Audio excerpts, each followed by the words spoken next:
Hi, my name is Matt and I'm from the Altra 13 Valleys Ultra team. In this video we're going to go through the minimum kit list.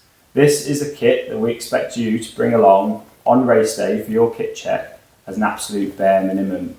First up we have the clothing requirement. Here we have the waterproofs. So when you're going for your waterproofs, they need to be a minimum of 2000mm hydrostatic head and fully taped seams. That means it's a fully waterproof garment. We're not talking water resistant or shower proof. Your jacket needs to have a really good fully adjustable hood, and adjustable cuffs are ideal. And likewise, when it comes to your waterproof trousers, a zip down at the ankle is really helpful for putting them on and off. As I said at the start of the video, depending on the weather of the weekend and how long you're planning on being out, really dictates on the types of waterproof that you bring along. If you're planning on having 40 hours or so out in grizzly weather, the chances are super lightweight waterproofs aren't going to cut it for that full length of the event. So you're probably going to have to go for something a bit heavier weight than what I'm holding here. We have the leg wear requirement. For the 13 valleys and the 7 valleys, we need you to bring along full length or 3/4 length leg wear. If you are wearing this garment at the start line, we don't expect you to bring another set along in your bag. But if, let's say, you're going to wear shorts to start off with on the 13 or the 7, you will have to carry these. We have the base layer, so probably very familiar with this sort of thing. Highly wicking garment that's going to drag the moisture away from your skin. And then you need your mid layer, like a micropile fleece or a fleece or power stretch, just like this. Hood's optional to have as well. Finally, we've got the insulated jacket that we want you to be carrying. Really key for this time of year when you're running around the fells in the Lake District. This is a sort of jacket that you're going to be putting on if you're going slower than expected or have to stop. It's got to be a fully insulated synthetic jacket, not down, and insulation throughout the entire garment. So when you get some garments with the stretch panels, that sort of thing, it's not going to pass kit check. Whereas, as you can see from this jacket here, it's fully insulated all the way, and a hood is an optional feature that you might want to go for as well. For the ultra distance events, we will expect you to bring along a pair of lightweight gloves or mitts, a woolly hat, or 2 buffs or similar. Now I'm going to chat about the safety and directional side of the kit list. So there's a few bits and bobs we want you to bring along. A personal first aid kit, whether you choose to buy one off the shelf or build one, but just make sure it's got useful bits in it that you might need over the course of your event, whether that's medication, pain relief, plasters, blister plasters, that sort of thing. Please bring along a survival bag that you can get into. One of these with the reflective kind of inner, absolutely fantastic. But it's actually one that you can get into rather than like a blanket, the sort of thing that you see at the end of the London Marathon. That's not going to pass kit check. Something you can get into is ideal. You need to bring a whistle along. If you get a survival bag like this, sometimes they have a whistle built in. You might find that your race pack's got a whistle on the chest strap, or you can just buy a whistle on its own. You will also need a base plate compass as well, and moving on to the directional kind of side of things, you may well couple that up with a map. You would have seen that 2025 we are not giving away the safety strip maps anymore. We do ask you to bring along 2 methods of navigation that you are familiar with. So to summarise what they are, you can have a GPX on a sports watch, you can have a GPX on your mobile phone, you could have a paper map, or you could have a standalone GPS unit like this one.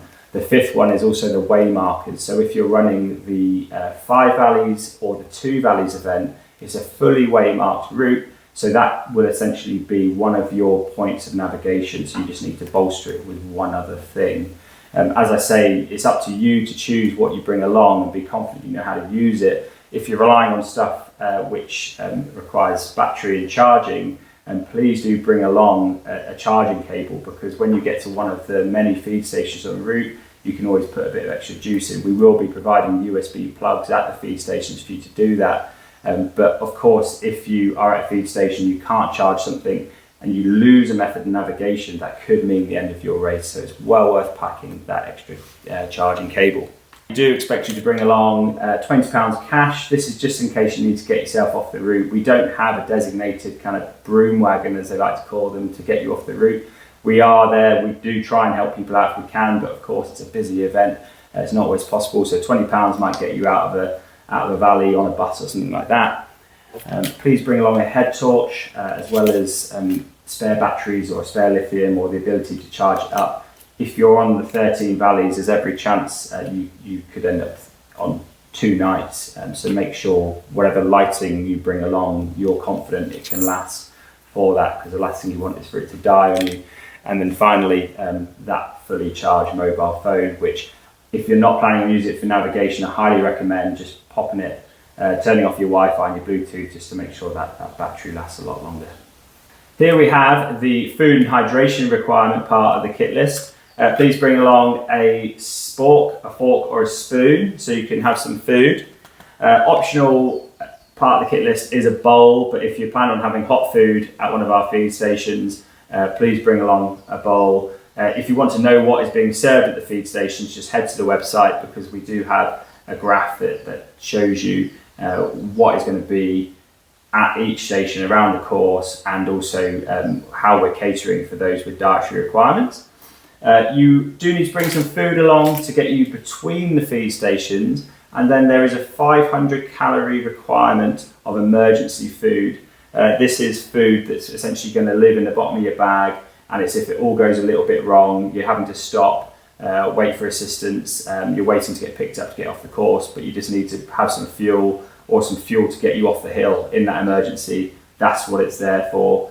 And then finally, we have a cup requirement. It needs to be minimum 300 millilitres and freestanding and rigid, just like this one here. The collapsible cups won't do it.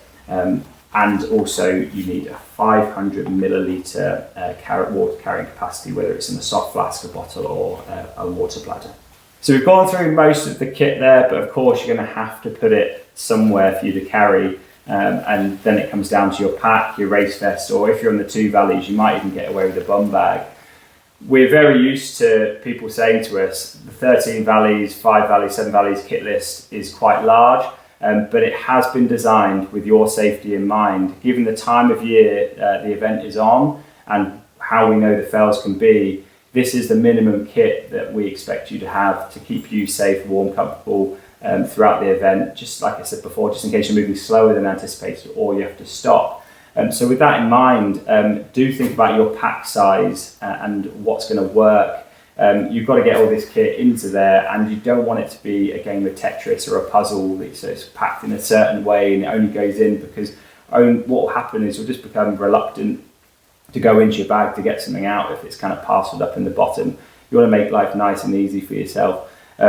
So there's loads of options out there when it comes to packs, but a great thing to do is get yourself down to a shop such as Kong Running and get the kit into a bag and make sure that works for you and it all fits in nicely. Footwear is going to be a major personal choice for you. The routes, they cover a real vast variety of terrains, and it's going to be down to you to find the shoe that works for you. It's worth remembering that with the 13 valleys and the 7 valleys, there is a drop bag for you at Grasmere and then Troutbeck for the 2 routes. So you might choose to even pack a separate pair of shoes for the terrain that you're going to encounter. And likewise, with all the kit that I've already spoken about, you may well double up to make sure you've got a replacement set of kit into that drop bag as well. If you've had a look at our kit list, you'll see we've also got the hot weather kit. This is something that might be actioned just leading up to the event if we think that the weather is going to be kind of extreme in terms of temperature. It's not very much kit, but we do expect you to bring along a sun hat, a running cap, that sort of thing, or a 360 kind of brim hat like this is even better because it gives you more protection. And then we want you to bring along an additional 500 millilitres of carrying capacity. So from earlier in the video, you would assume we're only asking for 500 initially. So as long as you've got a litre, whether it's an additional bottle or a litre plus size bladder, then you're absolutely fine. We also have our cold weather adverse kit. like the hot weather kit requirement. If the forecast is saying it's going to be extreme in the colder temperatures, we will ask you to bring along this additional kit as well. So first up, you need to bring a woolly hat. If you've chosen 2 buffs with the initial kit, drop one of them out, chuck in a woolly hat instead, please. Additional pair of mitts or over mitts, a long sleeve mid layer, so that would mean you've got 2 with you, and then finally a pair of 3/4 length or full length leg wear for those on the 5 valleys, because of course if you're on the 7 or 13 you've already got this on your minimum kit list. So I hope you found that video useful. I hope you enjoy the rest of your training journey as you make your way towards the 13 Valleys weekend. We can't wait to see you there. There's a whole host of information on our website, like I said earlier, from feed station information through to distances. You can join the Facebook community group as well. There's often chat on there from a lot of the runners building up to the event and people who have done the distance you're probably doing this year as well. So there's a lot of information. If you're unsure about any of the kit, I highly recommend getting yourself to a good shop such as Kong Running, so you can discuss with them what's best for you and go from there. But yeah, thanks for listening. We look forward to seeing you at the weekend.